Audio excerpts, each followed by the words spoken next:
Manchester United 3, Manchester City 2. What a fantastic turnaround for Manchester United in this encounter. Wasn't expecting too much to come out of this game for Manchester United.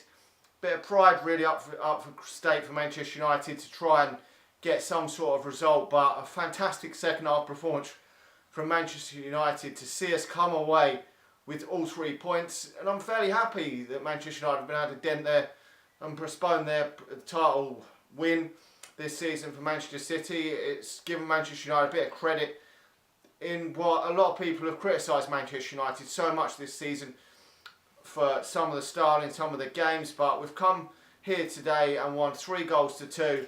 We are the second best team in this league and they haven't had it all their own way, and it's fantastic to see Manchester United going out in that second half and putting 3 goals past them. First half, I didn't think it was too bad for Manchester United.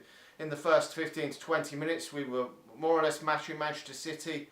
We didn't have any chances on goal, but I thought, considering we were away at the Etihad, where Manchester City, we've got to remember, haven't lost at home this season. I think they've only dropped 2 points.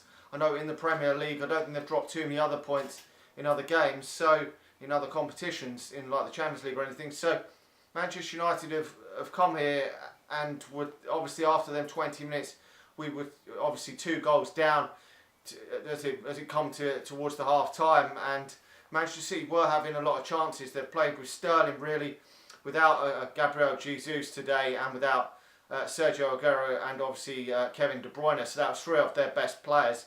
So admittedly they weren't at full strength, but you look at the Manchester United team and it's nowhere near where Jose Mourinho would ideally want it to be. I mean, we've still got the likes of Ashley Young, who had a torrid time in that first half playing at left back. You've got Valencia, who was a makeshift right back, who's had a fantastic time at right back in his time, but he's in his 30s now. If we could replace both of them in the summer, I mean, in the first half, the defence, if partnership was all at sea at times, I don't know, Chris Smalling and Eric Bailly were all at sea. I mean, Eric Bailly needs a really good centre-half alongside him. Whether Lindelof can be that man next season, we will have to wait and see. But that defence really needs to be sorted out, even though we've got the best defence, I think, or one of the best defences with Man City in the league this season. It doesn't really tell the full story. David Hayes obviously had to pull off a lot of great saves again, even in this game, pulling off saves late on to deny Aguero.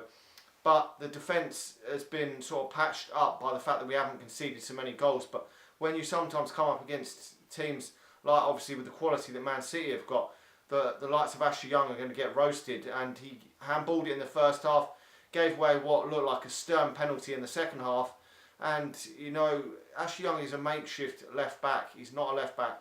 So keep criticising him is a bit cruel, because he shouldn't be playing there. And Valencia shouldn't really be playing on the right side. If you want to win Champions Leagues and leagues on a regular basis, you need 2 players that actually are primarily for them positions. So we need to sort that out in the centre-back positions in the summer. But Paul Pogba coming into that second half after Kompany and Guendogan had scored for Manchester City, I thought the game was dead and buried then.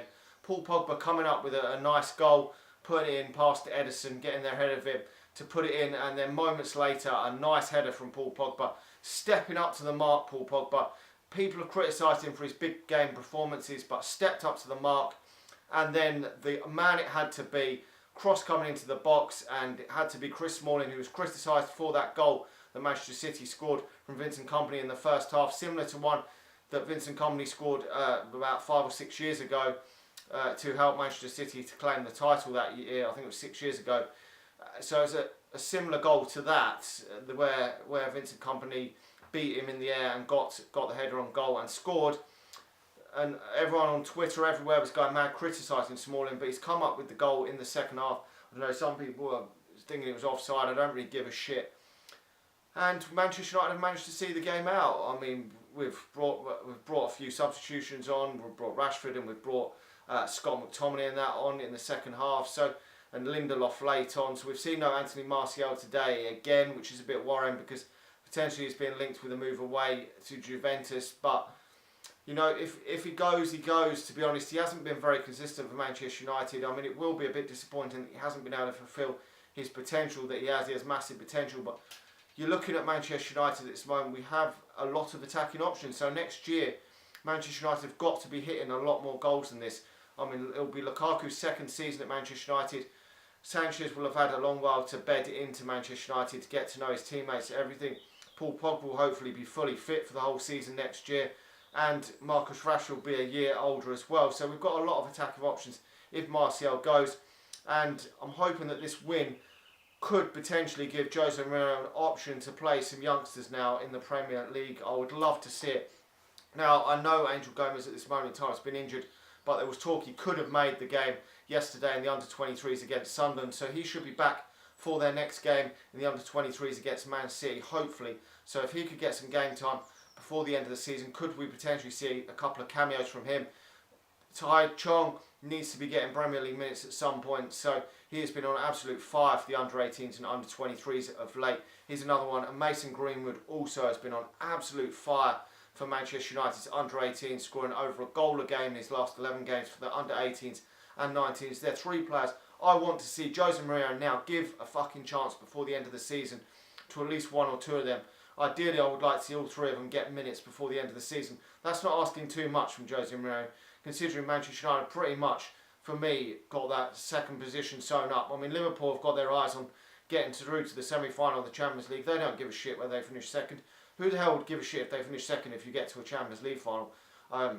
You'd prefer to finish third or fourth and try and win that Champions League, wouldn't you? It's only common sense, really, to be honest. And Manchester United have got a big semi-final coming up against Spurs, and this should hopefully mean we take good confidence going into that as well. So there's no reason why we can't give them three youngsters a chance, and even some others in the under-18s. Ethan Laird's doing very well. There's some really good ones in and around the under-18s and under-23s. Even though the under-23s have struggled, some of them are now starting to gradually make their way into the under-23s, but some of them are still pretty young. But I don't see the problem. Now we've got second position almost, as for me, sewn up, giving a couple of them a chance. Certainly Chong and maybe Gomez if he comes back from injury, and even Greenwood. There's no reason why we can't. He's been on absolute fire, and it's been all good for Manchester United today. 2 3-2 wins, one for the under-18s over Middlesbrough, and one here today against Manchester City. Anyway, that's my thoughts on everything for Manchester United today. Hopefully now we can take this form into the rest of the season and hopefully go further in the FA Cup. Hopefully win the FA Cup, finish second, and for me it won't be a terrible season. And we can go again in the summer and improve the areas we need to improve and come back fighting for next season. Thanks for watching. Like the video, subscribe to the channel if you're new, and I'll talk to you all again soon. See ya.